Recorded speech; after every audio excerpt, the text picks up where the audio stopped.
time for the UNX News. Extraterrestrials, time anomalies, dimensions, remote viewing, UFOs, UAPs, and USOs, ghostly encounters, abductions, Bigfoot, and more. Your end of the week news source for everything unexplained.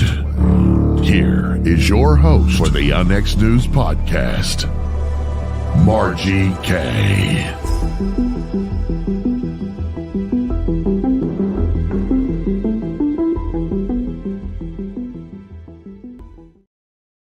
Good evening, everyone. Welcome to UNX News. I am your host, Margie K., and we are here every Friday at 6 p.m. I'd like to mention that starting April 3rd, we are going to a 2-hour format instead of a 1-hour format, and it's going to be completely different. All new show. We're going to be talking about weird news. We're going to have guests on. And at the end, in the last segment, I'm going to be doing live remote viewing sessions for people who call in. And yes, we are going to be taking calls for the first time ever. We'll take your live calls. So I'm looking forward to that. And I hope you will join me for the rest of this time. Couple more times we just do a regular show, and then in April we're going to be, and I'm glad it's not April 1st, it's April 3rd when that's going to happen. We are going to be talking about UFO-Track this evening with John and E.J. Craig. John is a scientist, engineer, inventor, and author.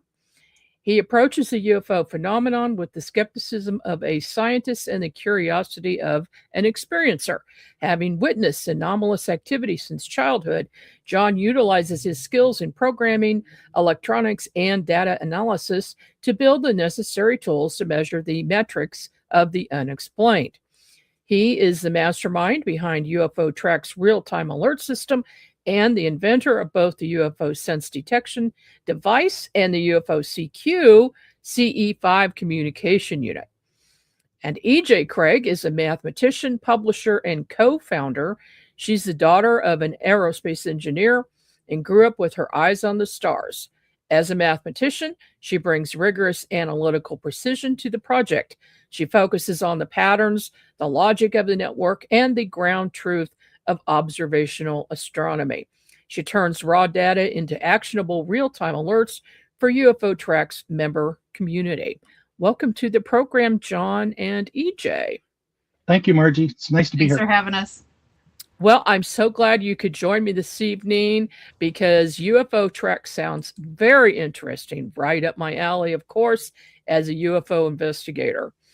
And I noticed that you both have had some experiences personally, and no doubt that sparked your interest in this project. So if let's start with you, John. Tell us a little bit about your experiences, if you would. Oh, well, it's been a lifetime of experiences, some minor, but some major. One of the first things that got me really interested in determining how high UFOs are in the sky, which I'll get into later.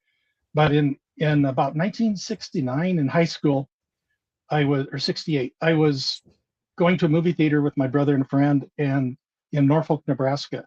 We got out of the theater probably 11 o'clock at night.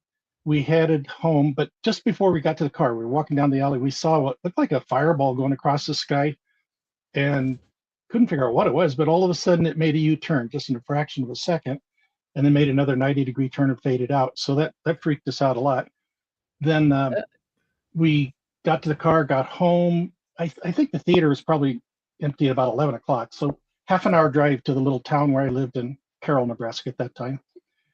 And we got home. I went in and woke up my dad and said, "Dad, we saw UFO. And all he wanted to talk about was why we were home so late.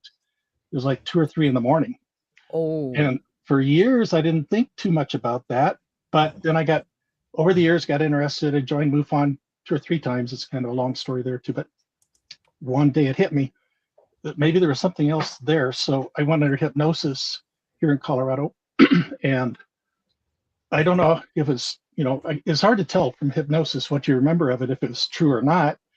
But it was a pretty weird story of being stopped at the side of the road, floated on board, and laying on a table, some medical procedures, perhaps. It was very vague, but visual. I have a lot of visual memories as what I mostly remember. And then we got home after I had that hypnosis session back in the 90s. Within a week, well, first of all, I got home from the session with a cassette tape, and it was completely white noise. So she and I were the hypnotherapist and I were the only ones present, and there was nothing on the tape but white noise, and that really was frustrating. Oh, Then I got to the MUFON meeting where she was going to be, and they announced that she had died in a small airplane crash up in Wyoming. So oh my. I wasn't paranoid, but I was completely just thrown through the loop. Nobody else was there. All I had was my memory of the session. Nothing else to go on. And one of these days I should go back and get hypnotized again, I bet, to clear it up. But that was a huge one. One of the That things I've sounded like always a very typical abduction experience. I think so, yeah. And I've had a couple other incidents, medical intervention even, but that's another story. One of the things I noticed about the UFO going across the sky was it hit me. How high is that thing? It didn't look like it was airplane height, it looked higher, but it didn't look like something orbiting. In 1967, didn't see too many satellites anyway. So ever since then, that's what really got me started thinking about how to make something that we could detect. If we could find something in the no-fly zone, nothing can fly about 20 miles high. It's man-made, balloons, jets, all that. And no satellites can orbit lower than about 100 miles. So there's a huge gap there, 20 to 100 miles. If we can, with hard data, catch something in that zone, then we've got something that really demands explanation and kind of heads towards disclosure. That's kind of what our whole UFO-Track project is really about, the core of it. That is fascinating. Well, we want to talk about the equipment and your project. So maybe we'll get back to other experiences in a minute. EJ, what about your experiences? Well, most of them have been since I've been with John, but I had one in 1987 or so. And like I said, I was a daughter of an aerospace engineer, so we were always looking up. And one time I was out at my brother's farm in rural Idaho, and we're just outside for the evening, and I looked up and I saw this thing going over very low, very slow, and very steady. And from the underside, it had a broad back and it narrowed down to a tapered nose. But it was low enough that I could see vents and rivets and mechanical stuff on the bottom of this thing. And it was going over low, slow, and silent. And I thought, oh, I see vents and rivets. It's man-made. So I looked at it, but I didn't give it too much thought. In fact, I knew the shuttle was flying. So I'm like, oh, maybe that was the shuttle that flew over. I mean, I wasn't thinking. But anyways, I didn't pursue it in the moment. I can go back to the date of it because I know I can track the shuttle and everything like that. I do know that. But when we got together, which was many years later, he asked me if I had ever seen anything, and I said this, and he said it was low and slow and silent. He said man-made things don't fly over low and slow and silent. That doesn't make any sense.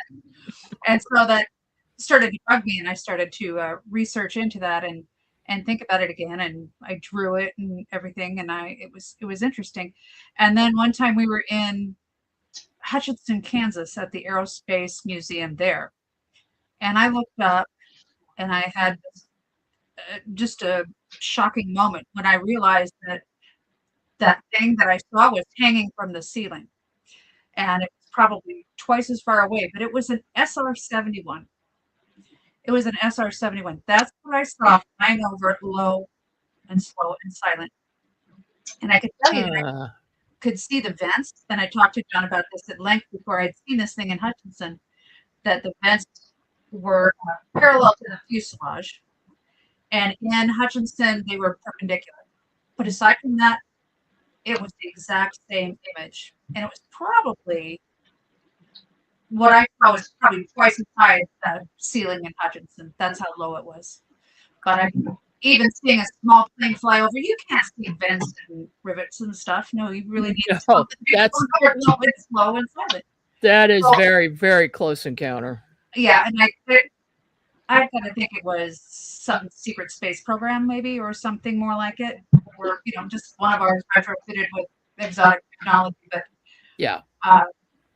it did the right thing, which was just make me dismiss it because that's man-made, and I never thought about it again. And if it hadn't been for John, I never would have. So, but that was my biggest deal. Interesting encounter. Was Wow. was. Okay, so please tell us about UFO-Track. What is it? How did you come up with the idea? And can people use it now? Okay, yeah, I've actually got one here. It's not very big. It's got a label on it. It's handcrafted in the U.S. right now, and it's kind of like hopefully keep it that way. But you just plug it into the wall with the USB cord, and that powers it. Once you get it, you set it up to connect to your Wi-Fi, and then you just leave it. You can do a debug testing. There's a way to do that, but basically you just leave it 24/7, sits on your shelf, and if the Earth's magnetic field shifts, or if the Earth's gravity field shifts for a full 2 seconds, one way or the other, heavier or lighter, kind of like the feeling you get in an elevator, if either of those things happen, it'll detect that, and then it will instantly send an alert through the Wi-Fi to our server. It'll also beep for 30 seconds, so you can hear it if you're home. But it sends that alert through the Wi-Fi to the server, and the server will then calculate all the other members, whether they have a UFO-Sense or not. All the other members of UFO-Track within 50 miles, they'll get an alert on their phone instantly.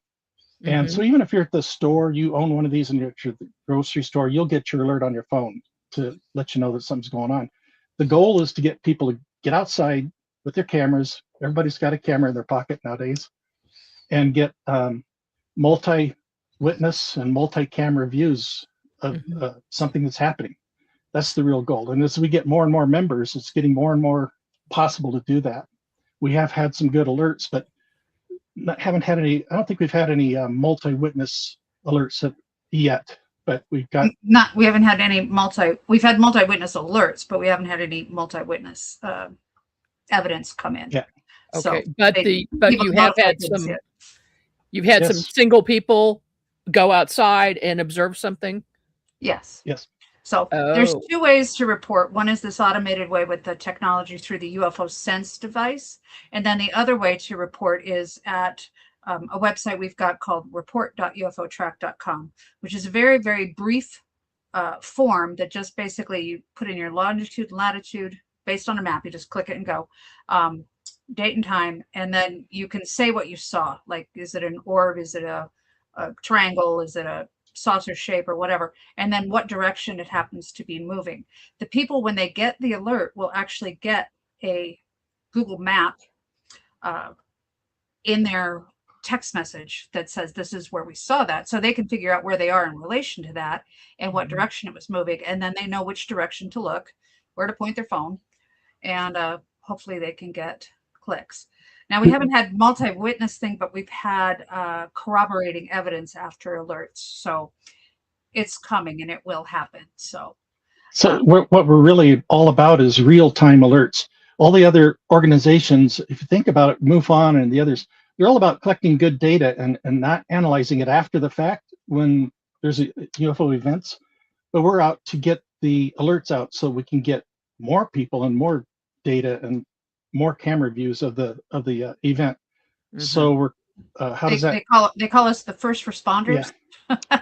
We'll be the first responder to the event, hopefully while it's still going on, so that we can get there and get data in the moment and spread that data in real time across the airwaves. Because when somebody reports or one of the devices goes off, an email is triggered to the sender, and that email, is, now what did you see? How long did it last? Where did it go? Did you see it all the way to the end?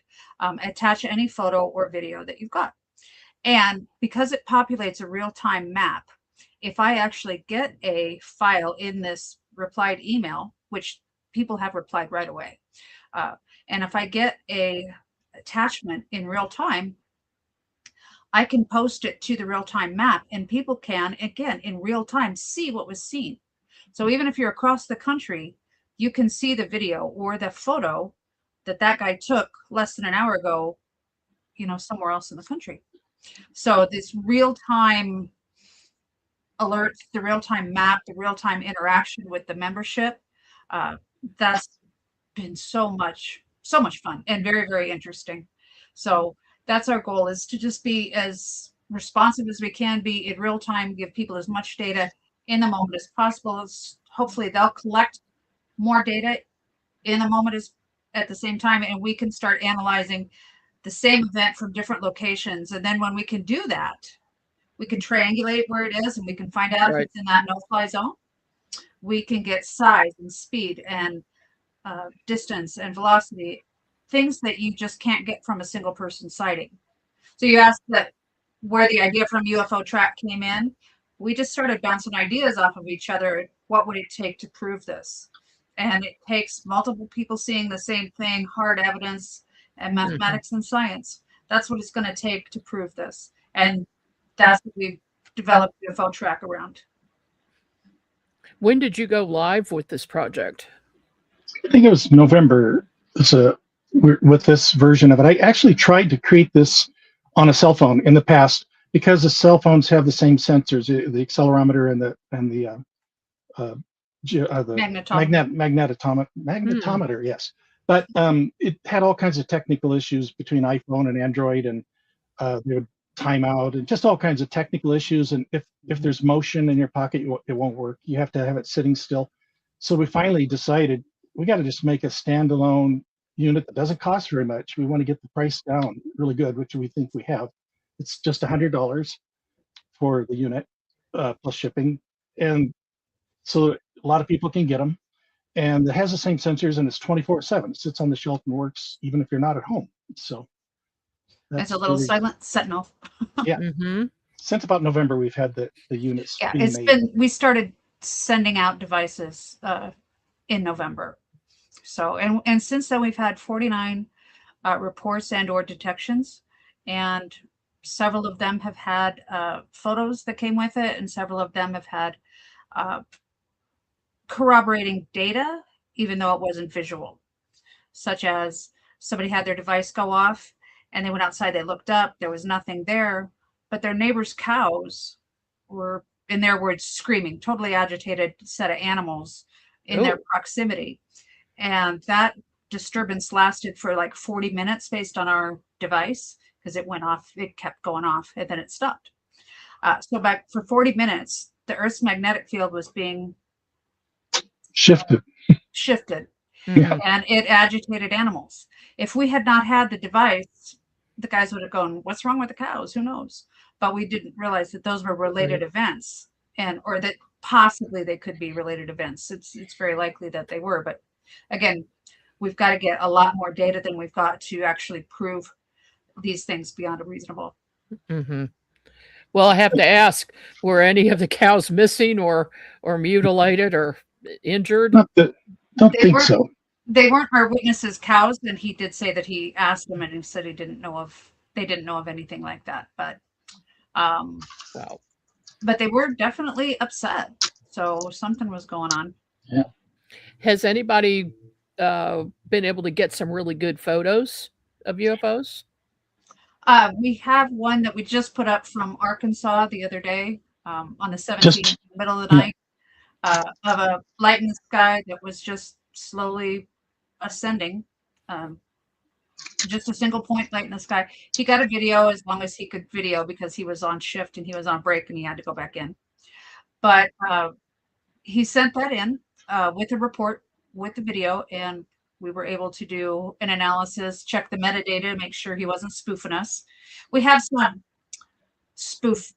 not spoof proof. Anybody can really try to spoof us, but we do have some safeguards to protect our membership, because we do want to notify the general membership in real time if something's happening, and we don't want to bother them with, frauds or somebody trying to get attention. So we have some safeguards in place for that. So we checked the metadata of the things that's being sent in, but it agreed with the longitude and latitude and the date and time. And we had some fun with that. I've had a few other people, like I said, respond to the email with a photograph attached, and good photograph.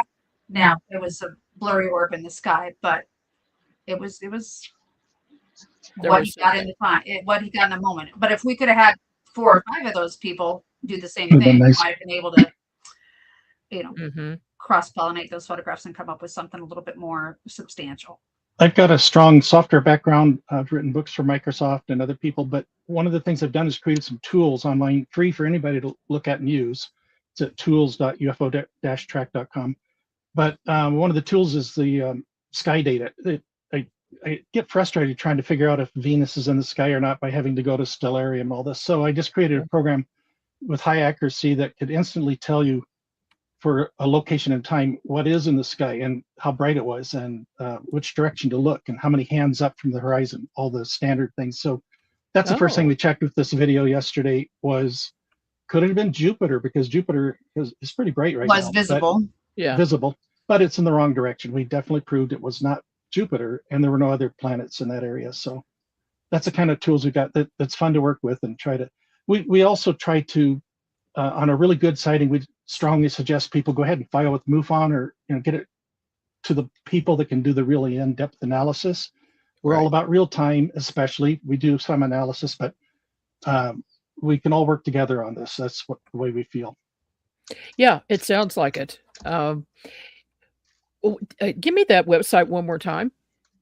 The tools, just spell out tools.ufotrack.com, and there's a hyphen between the UFO and the track. Okay. So just put tools in front of this, tools.ufotrack.com. And if you scroll down about 2/3 of the way, you'll see a thing called sky data. Thank you for whoever put that across the bottom of the screen. It's called sky data. And if you put in longitude and latitude, date and time, you'll be able to see what was visible. And any UFO investigator, it's a really great tool to use. Yeah, I'm going to be sharing that with my other MUFON investigators. Cool. There's a lot of fun tools on tools.ufotrack.com. Sky data is about 2/3 down because mostly that's alphabetical. So look for the sky data tool and you'll see it. Some of the software I've created is not on the tools. I've got some help with photo analysis, but the ones that I really like to use are the ones that I've created that can do the 3D analysis of objects against the stars. It's very complicated calculations right now, and I'm trying to get it put on the tools website.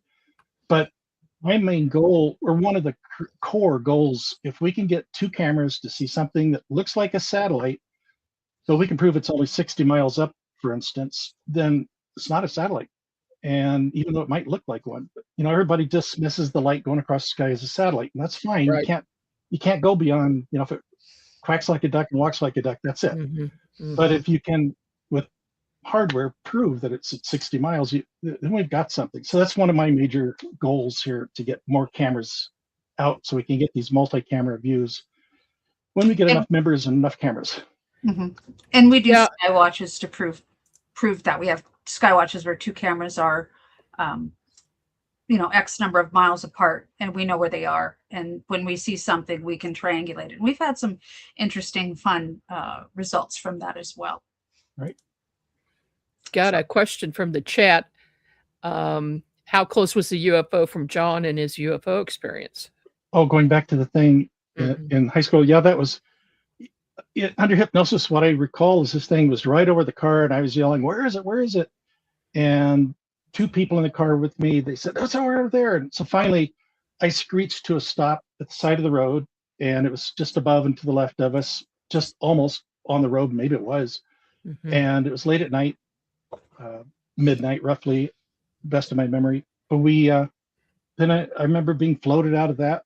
And so it was right there. It was maybe 20 feet away. I don't remember real strong visual, except it was dim and dark blue, kind of metallic and barely blue glowing. That's kind of how I remember it. All right. Interesting stuff. We're going to take a short break, and when we come back, we're going to continue talking about UFO-Track. Cool. The conversation around UFOs has never been more serious. or more complicated? On Saturday, March the 28th, from noon to 5 p.m. Eastern, the Unexplained Network presents UFO Audit, a digital conference taking a hard look at the current state of the UFO movement, featuring Micah Hanks, John Burroughs, Chiago Tchetti, and David Marler. 4 respected voices.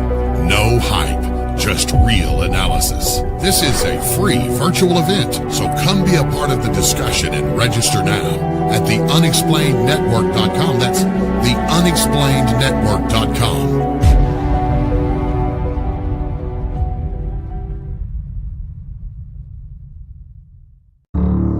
The paranormal field is changing, and now, more than ever, it's time for professionals to lead the way. Join the Oz Professional Paranormal Investigators Association, a global network of serious investigators dedicated to raising the standard of real paranormal research. Access professional certifications, advanced training, and courses exploring true investigation, psychic phenomena. If you're a real paranormal investigator, be a part of the group defining the future. Join today. Visit ozinstitute.org. That's ozinstitute.org. The new book, How to Research a Haunted House, by paranormal investigator Margie Kay and professional researcher Violet Wisdom, is now available from Unex Media. This one-of-a-kind book explains how to do research on a house with uncommon methods and resources used by historic home researchers, and how to determine who may be doing the haunting and why. How to Research a Haunted House can be used by homeowners, renters, investors, and it should be in the library of all professional paranormal investigators. Get this unique book at unexmedia.com or amazon.com. That's unexmedia.com or amazon.com.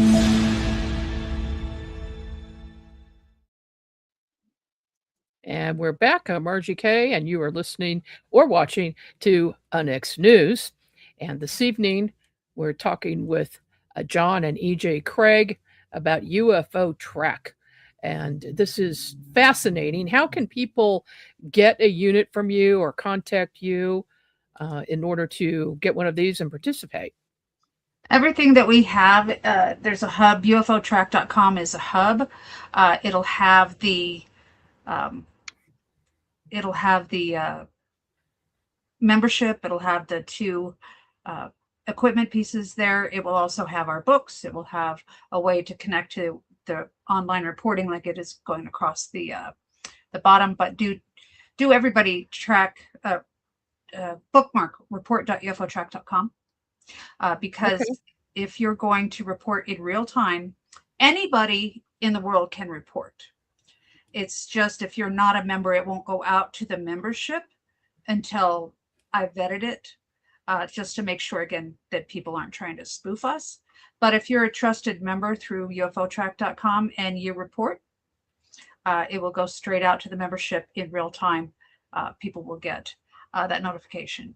So, but everybody in the world should be bookmarking report.ufo-track.com. And if you see something, let us know. And I will let my whole membership know too through Patreon, if it's worth looking up for. So, or at least in my opinion. But we vet everything that comes in. Again, we try to respect everybody's time and space, but we do want everybody that can possibly participate with us become a member, a full-fledged member. Membership costs $5 a month, but us using the texting software cost us money too. So we try to keep the cost to membership so low that it's just not an obstacle and everybody can play. But what we want to do is get these reports in through either report.ufo-track.com or through the UFO-Sense device that's detecting the anomalies. And as it reports back to the sightings.ufo-track.com, which is the real-time map, we'll actually be able to watch something go across the country because we'll see it populate that map in real time. We think what would happen with the Phoenix lights if we'd have had this. The people over in Tucson that saw it first would have reported, and within 50 miles, would have all gotten notifications. There'd have been 10 or 15 people in our network in that whole metro area. Think how many more cameras would have been pointing up at the skies at the right time. And then as they reported, you could see on the map the UFO just slowly going across the countryside. It would have been so exciting. So that's what we're looking forward to. We've had it in the past.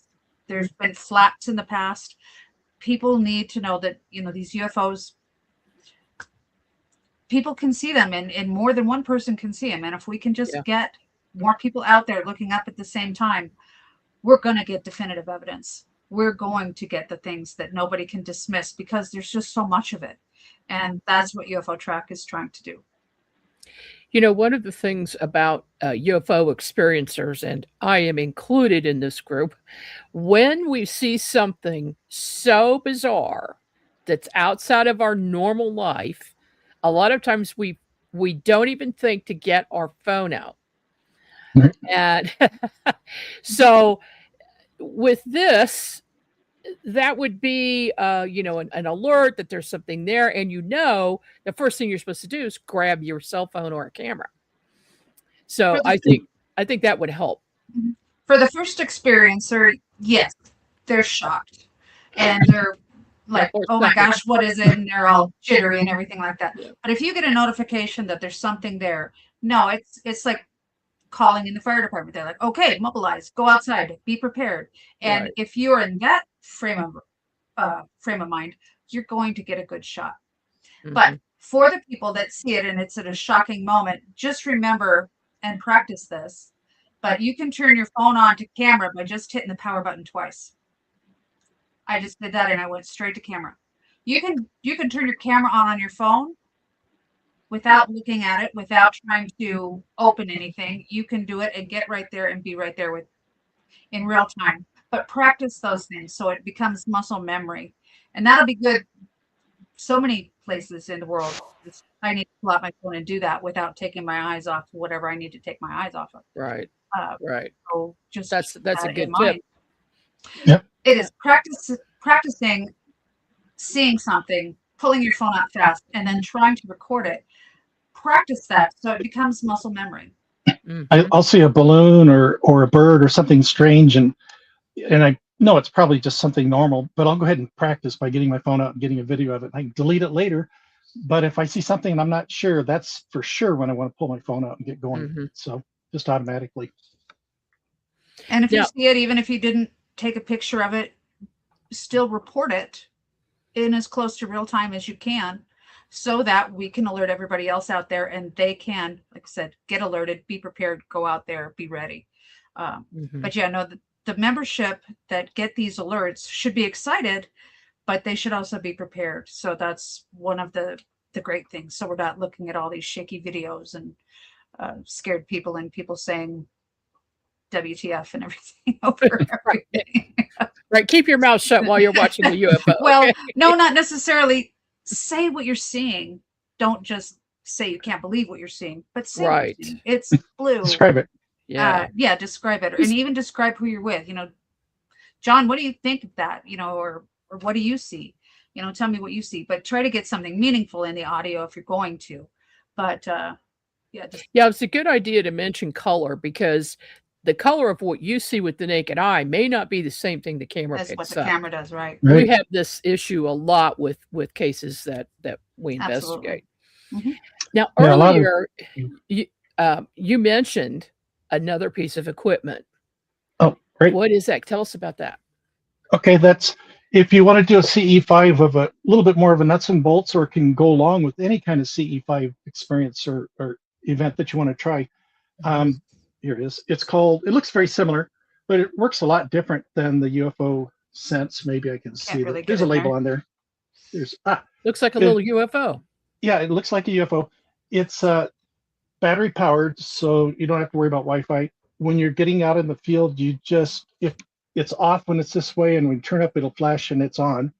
Then you use your phone, scan a QR code, and you're connected to it. Then you can type in any message you want. You can set this over on the picnic table and type on your phone any message you want, and it'll start sending it with Morse code at high speed to the sky. It's really hard to see how bright LED is here. Oops, I'll turn it Yeah. off and then back on. But Yeah, you could see it. it's an extremely bright LED. I had an earlier unit, actually it's right here. Had this unit that had 16 very bright LEDs, but this is twice as bright as all 16 of those. I wish it would show better on the camera, but it is, if you look at it, it blinds you. But it sends a bright red flash, Morse code flashes to the sky, and you can say anything, preferably something positive, you know, invite contact or whatever, but you can do whatever you want. Are those in the field too? Do people have those now? Mm-hmm. Yeah, we had earlier versions that we've had some anecdotal success with even. You want to talk about that, EJ? Yeah, we took that version, actually the 16, that green version, out to a Skywatch last October, and we put in UFOs, please show yourself. And we filmed from 2 different locations, because we go out on Skywatches with 2 cameras from 2 different locations. So if anything shows up, we can work with it. But we were filming straight at the horizon and a little bit after sunset, and we were getting very interesting activity. There were dozens of lights that were just all along the horizon. They weren't going very high up over the mountain, but they were just spinning in and around each other and all sorts of fun things. But the thing was, we could not see those with our naked eye, but our cameras picked them up, and a low light light amplification night vision lens could see them. But we couldn't see them with our naked eyes. But the equipment saw them, and the equipment saw the same thing. And both cameras, even though they were apart by 2 miles, saw the same thing. And what we found was that these lights were hovering around 27,000 feet. They were just kind of staying local, and they were kind of buzzing in and around each other. But I don't know, it was weird. So halfway through the thing, which was an hour and a half, we saw them. So it's not like planes are going to stay in the same place for an hour and a half, or even helicopters. And it was much higher than a helicopter. They were 27,000 feet. Most helicopters go above like 5,000 feet. And halfway through, we just changed up the message in the UFO-CQ and said thank you, because we think that they showed themselves. So we had a lot of fun. So yeah, keep the message positive, we think, and of course you're inviting them in. You're trying to communicate. And John had a low-tech CE5 from 76 or something that he invited them in. He wasn't home when they showed up, but his poor wife was, his first wife, not me. And he said he promised that he wasn't going to leave the lights on for UFOs and not tell his current wife. Oh, he went out and UFO watched, but you can tell that story if you'd like. Yeah, okay. It works a lot. It works. You want me to tell that story? I can real quick. Yeah, please. Okay, I hadn't been married too long to my first wife in Nebraska. We were living in a mobile home out in the country on a dairy farm.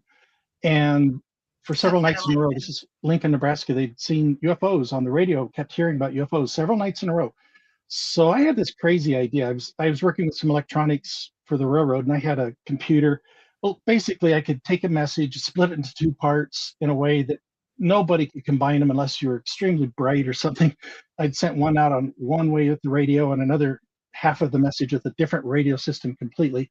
You'd have to take those 2 parts and combine them to get the message. And it's one of those experiments you do and you think, oh, this is crazy. Why did I do that kind of thing? But I sent the message out that said UFOs may be at the top of hill about 9 o'clock tonight.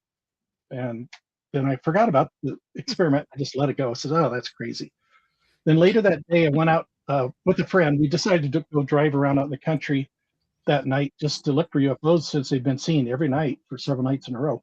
We didn't see anything, dropped him off in town about 10 o'clock, got back to my mobile home, and my wife was freaking out. She said, about 9 o'clock, there was the cows. We were on a dairy farm. Those cows were screaming and the dogs were barking. Our daughter, infant daughter, was crying like crazy, and the TV went to snow and sound and visible. So she was really glad I was home, and I felt real guilty, of course. But I didn't think. But the next day, I listened on the radio, and sure enough, a family had seen something. So I got her name and I gave her a call. She told me a lot more of the details. They were watching TV.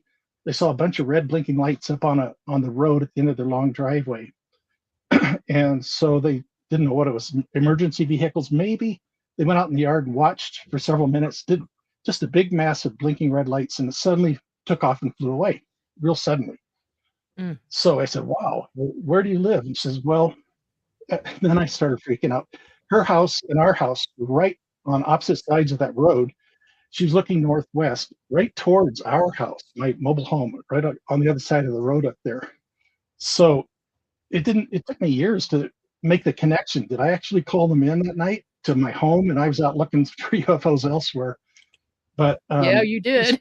more than it's a weird coincidence, if not. So I think it probably was something like that. And it's interesting that you're using Morse code. Yeah.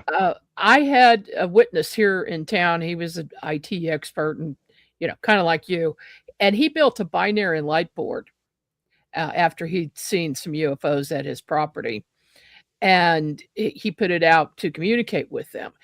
And we had absolutely no luck with, he put a lot of effort into this thing. It did not work. But what did work was flashing I had my husband's 1,000,000 candle power flashlight, and I flashed it 3 times at the UFO, and it flashed back at us several times, not just once, several times. We've got it on video. So it's interesting that they will also respond to Morse code and obviously know what we're saying to them. I think my theory is what I call communication in kind. You'll flash your car headlights and they'll flash back, or a flashlight. There's some other types of communication that have been similar to what we initiate, and they respond about the same way, more or less. So I got a theory that they can communicate perhaps in kind, about the same level, but they can't, come and talk to us a whole bunch, or they probably would have already. Maybe they have with some people. But anyway, I think we can do experiments where we can initiate communication, and with Morse code, it's a little bit beyond just flashing a light. So hopefully it'll initiate some kind of a response. That's the goal in my mind. One of our members who lives in Jupiter, Florida, just put in a report that he got a UFO-CQ and has been having it out there. He does nighttime telescope photography, astrophotography, and he put it out there. And after about a week, he said he finally saw just something very strange go over, and he's like, I don't know if it's related to what I said, which was UFO, please show yourself, pretty much. Yeah. But he had an experience as well. So we put that on the map, and he created an image that looked like what he saw, and I put up his witness report, and that's out on sightings.ufo-track.com as well. So that's is that a CE5? These things are hard to claim till you can prove. And again, that's why we go back to, we need the more members and we need the other things. But anecdotally, this stuff is starting to really add up, and it's pretty fun. Oh, it is. I love doing CE5 events. Every time we've done one, we've been able to we've had luck. They've showed up. Good. Cool. So, and it's, what I've done is I do a class on it first, and then I have people go outside and get in a meditative state. I play drum music, Native American drum music, which helps them get into a meditative state. And then we all send the message out, please show yourselves, and in a specific spot. Okay, so I'll indicate a specific spot, and every single time we've had luck doing that. But the last time we did it, I got out the dog whistle, and I played that. And that's a series of 3 different frequencies that appear to, that they can hear. But what I found interesting is that it doesn't matter how loud it is. So to me, it's just my opinion, it's the people who are listening to it, it's us listening to it, raising our level of consciousness, and then we're seeing the object that's already there, been there. Cool. Anyway, what do you think about that? What do you think about consciousness being involved in this type of contact? I've noticed a lot of reports that I've read through and thought about, if you think about it, there's an awful lot of cases where people are thinking about UFOs just before they see them. Like when I saw the thing after we came out of the movie theater in '67, we were walking down the alley, and there's this band of light across the sky. And it turned out it was just a bank light. But at the moment when I was looking at that, I thought, ooh, did something happen while we were watching the movie? You know, got aliens were being invaded. That's when right after that is when we started to see the thing flying across the sky. And I think that happens a lot. You know, if you think back on it, I think a lot of it might be a state of mind or something, or they can monitor and hear the thoughts and say, oh, they're in a good position to see us right now. Let's do it. Perhaps it's like that, or I don't know how to explain it for sure, but I have noticed that state of mind does seem to play into initiating a contact or an experience of some sort. Have you, both of you, done the CE5 contact yourselves? Have you experienced that? I haven't, no. We haven't done it like Greer's thing or group meditative state, like you've said. We have been places where we've had flashing lights. There was a time we were up in the San Luis Valley and we did 5 or 6 flashing lights that just basically said to UFO, please show yourself. We're friendly. If you're friendly, you know, flash us too, or something like that. And we were up there in August to try to see the Perseids, but it was cloudy. And so we went to bed early and we didn't see anything. In the middle of the night, against our tent, just hundreds or thousands of things started bashing against our tent, just like little bugs, just blah, blah, blah. We didn't know what it was. And John goes, if it's an alien, don't react. And I just said, I said, if it's an alien, I'm going to react to wherever you want to. Don't tell me what you. I was hysterical with him. If it's an alien, I was just trying to convince myself. We didn't know what we were looking at. Anyways, he unzips it, and it's just thousands and thousands of these bugs. And we didn't have our tent lit or anything like that, but thousands and thousands of these bugs were just hitting the side of our tent. So it was like something said, "Wake up, wake up, wake up!" And so it was 3 in the morning. So we went outside and we sat at a picnic table and we're like, we're not going back to sleep now. And then we had 2 clouds and they started coming together. I mean, the sky was beautifully clear and it was a great night for the Perseids at 3 a.m. You know, it's better late at night. But anyways, 2 clouds started coming together. Just as they actually touched, there was this incredible flash. I mean, huge flash. Brighter than lightning. Yeah, it was really, really bright. Brighter than lightning. Wow. And we would not have seen that if something hadn't woken us up. We don't know what it was, but we got a flash of light, and that's what we've been asking for. Yeah. Then did the bugs disappear after that?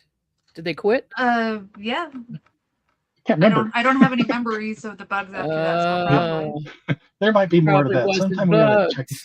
It was probably ET's tapping on your tent.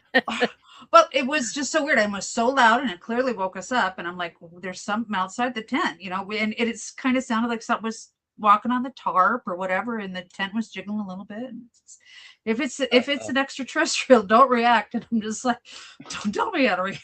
I'm gonna have a reaction. I promise you, I will have a reaction. Yeah, it's one thing to see something anomalous in the sky, and it's a whole other experience to see an extraterrestrial standing 2 feet from you. Yeah. To unzip the tent. And, hello. Yeah. I'm ready though. Yeah. John's ready for that. I'm not sure I am. If I'm with him, I'd be okay. I don't want to do that one alone. But right. Anyways, it would it was a crazy night. But yeah, I mean, it was like, well, what was that? What else could it have been? What else? I mean, you can say mundane, it could have been anything, but it was brighter than lightning, and it was in 2 clouds in the sky going opposite directions, or basically converging. That was a little bizarre. And and then we had a similar. It was so pretty. It was so pretty. It was. We had a similar experience. Maybe it was that same summer. We were out camping in the San Luis Valley again, or no, the Wet Valley. We were in the Wet Valley. Wet Valley. We I have the UFO-CQ software on the phone also. It's at that tool's site. It doesn't work as well, but it works. and it's not near as bright. But on the phone, we were flashing out a message, UFO flash near the Big Dipper. The Big Dipper was fairly close to the horizon off towards the northwest. Right. And so we said, let's, send a flash close Flashlight. to the Big Dipper. So after about half an hour or so, all of a sudden, way in the distance, probably 4 or 5 miles away, I would guess, somebody had a bright green laser pointer. You know how they have the bright green lasers? Yeah. Right below the Big Dipper, and it's flashing, flashing all over the Big Dipper and towards us and in the sky. I have no idea if it looked very human. Somebody else on the ground doing that, but it's kind of strange. I asked the guy that lived there. We were at an Airbnb. He said, I've never seen that before. So it was kind of odd. We did see flashes of light near the Big Dipper, just like we'd asked. Yeah. So you get answers and you can't Wow. really prove anything, but there's beyond coincidence on a lot of this stuff. Yeah. That's how I look at it. Well, this has been absolutely fascinating. Do you want to leave us with any final thoughts? We really need members, people that are willing to be notified if something's in their area. Please go to UFO-Track.com and sign up as our members. You can pay monthly, $5 a month, or annually, or lifetime. But this isn't going to work. This grand experience isn't going to work if we don't get members out there. So we want everybody to play. So please go to UFO-Track.com, click on through to the membership, and just join us. Join us on this fun adventure. The UFO-Track is an option, but get it if you want. And if not, just be a member. UFO-Sense. UFO-Sense, yeah, is the device, right? Mm-hmm. But being a member really helps. If we can get people, it's a network of people that's really going to get this to work. Well, thank you so much for sharing this this evening. I appreciate it. John, how long did it take you to develop this equipment? Off and on a year, I'm guessing. I developed it on the phone for a while, but the actual unit here, a few months, got it going and debugging. There's a lot of tricks to the software in it. Without getting into technical stuff, yeah, there's a lot of tricks to it, but we got it working really good now. Happy with it. All right. Awesome. Thank you so much, both of you, for coming on the show tonight and sharing this information. I'm sure we'll get some more members for you, and I will definitely check it out myself. Oh, that's awesome. Thank you. Well, thank you so much for having us, and just keep looking up. Yeah, that's the last word we always say is keep looking up. All right. I guarantee you the people watching this program are looking up. Cool. That's awesome. That's awesome. All right. All right. This is Margie K, and we are going to be here again next week with another great show. And then, like I said, on April the 3rd, we start with a 2-hour program that is completely different, brand new show with live calls. We're going to be taking live calls. So looking forward to that. And also, we've got some really great conferences coming up. We've got a conference this month. And where is my graphic for that? Nope, that's not it. Not seeing that. But you probably saw the ad that we showed a little bit earlier. UFO audit. And the conference director is Race Hobbs. He's our program director here at the network. March 28th. Go to unexnetwork.com to get more information about that. And you do have to register, but it is free for members of the NX Network. So hope you're going to enjoy that. It is going to be a fantastic conference. This is Margie K, and I'll see you again next time.